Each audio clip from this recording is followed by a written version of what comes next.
శేషాచలం అడవుల్లో ఎర్రచందనం స్మగ్లర్ల ఆగడాలు మితిమీరుతున్నాయి. అడవుల సంరక్షణకు ప్రకృతి పరంగా చిరుతలు, ఎలుగుబంట్లు, పులులు, పాములు తదితర వన్యప్రాణులు సృష్టించబడతాయి. ఈ వన్యప్రాణులు ఎర్రచందనం స్మగ్లర్ల పాలిట సింహస్వప్నంగా తయారయ్యాయి. పలుమార్లు ఈ వన్యప్రాణులు స్మగ్లర్ల మీద దాడి చేసినట్లు సమాచారం. ఈ దాడిలో 5-6 మంది తీవ్రంగా గాయపడినట్లు తెలుస్తోంది. ఫలితంగా ఎర్రచందనం అక్రమ రవాణాకు కూలీలుగా రావటానికి ఎవరూ ముందుకు రాలేదని సమాచారం. దీనికి విరుగుడుగా స్మగ్లర్లు ఉపాయాన్ని ఆలోచించి అడవిలో భారీ ఎత్తున టపాకాయలు, పేలుళ్లతో వన్యప్రాణులను వాటి స్థావరాల నుండి వెళ్లగొట్టడానికి ప్రయత్నాలు ప్రారంభించారు. వీరి నిర్వాకం వల్లనే అడవిలోని చిరుతపులులు, ఎలుగుబంట్లు జనాల్లోకొస్తున్నాయి. ప్రతినిత్యం శేషాచలం అడవుల నుంచి వివిధ మార్గాలలో కోట్ల విలువైన ఎర్రచందనం అక్రమంగా తరలిపోతున్నదని బహిరంగ రహస్యమే.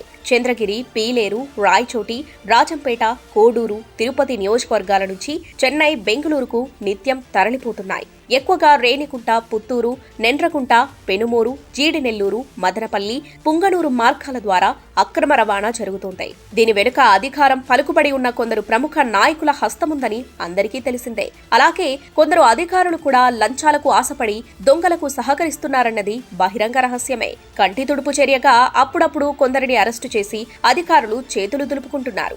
ఎక్కువ సందర్భాలలో దొంగలను వదిలేసి దుంగలను పట్టుకుని మీడియాకు తెలియజేస్తున్నారు. ఇప్పటి వరకు దొరికిన చిన్న దొంగల ద్వారా అసలు దొంగల వివరాలు రాబట్టలేకపోతున్నారు. కేవలం అరెస్టులు, స్వాధీనం చేసుకున్న దొంగలు ఇతర వివరాలు పరిశీలించి మమా అనిపిస్తూ సమగ్ర దర్యాప్తును గాలికొదిలేస్తున్నారు. అసలు అడవుల్లో ఏ ప్రాంతాల్లో ఎర్రచందనం చెట్లను నరికి దుంగలుగా మారుస్తున్నారో అటవీ శాఖ వద్ద లెక్కలు లేవు. శక్తివంతమైన డ్రోన్ కెమెరాలు, ఇతర సాంకేతిక పరికరాలను ఉపయోగించి దొంగల స్థావరాలు కనిపెట్టాలన్న ప్రయత్నం కూడా జరగలేదు.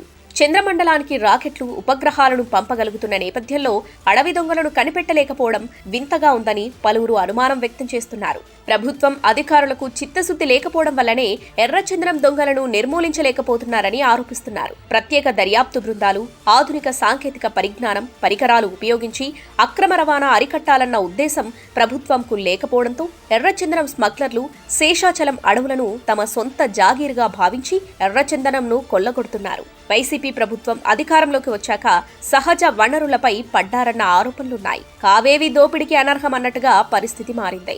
ఇప్పటికే ఇసుక, మైనింగ్, ఖనిజాల దోపిడీ జరుగుతుందన్న ఆరోపణల నేపథ్యంలో ఆ దేవదేవుడు కొలువైన శేషాచలం కొండలను వదలడం లేదన్న ఆరోపణలొస్తున్నాయి.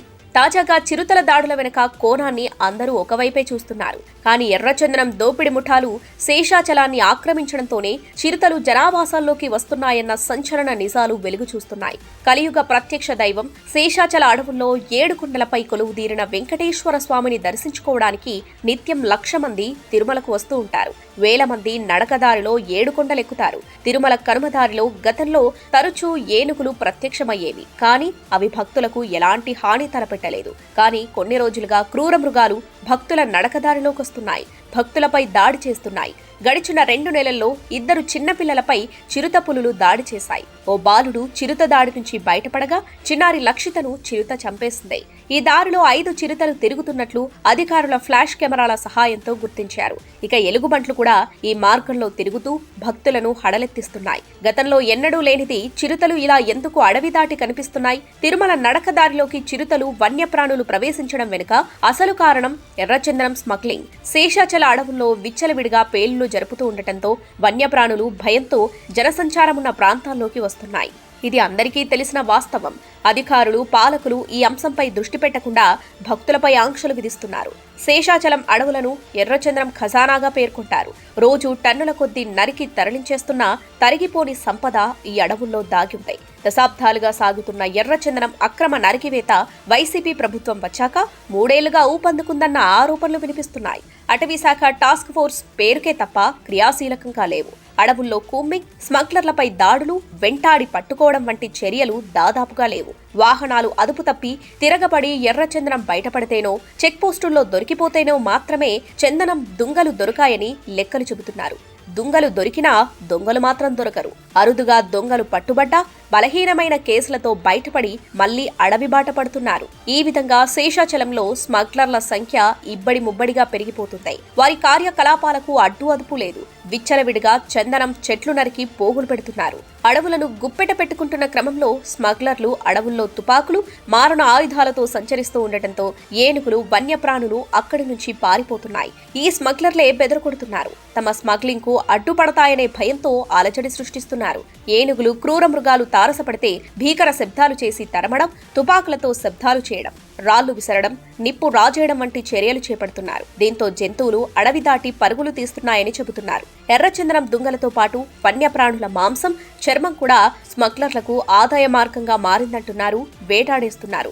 దట్టమైన అడవుల్లో ఉండే వన్యప్రాణుల స్థావరాల్లోకి ఎర్ర దొంగలు వెళ్తూ ఉండటంతో వాటి ప్రశాంతతకు భంగం కలుగుతోంది. దీంతో అక్కడి నుంచి బయటకొస్తున్నాయి. ఈ క్రమంలోనే కొంతకాలంగా ఏనుగులు, ఎలుగుబంట్లు, చిరుతలు తిరుమల ఘాట్ వైపు, కరకంబాడి, కళ్యాణి డ్యాం, తిరుచానూరు సమీపంలోని శిల్పారామం వరకు వస్తున్నాయి. పరిస్థితి ఇలాగే కొనసాగితే ఏకంగా అలిపిరి వద్దకొచ్చి అక్కడి నుంచి తిరుపతిలోకి వచ్చేసినా ఆశ్చర్యపోనక్కర్లేదు.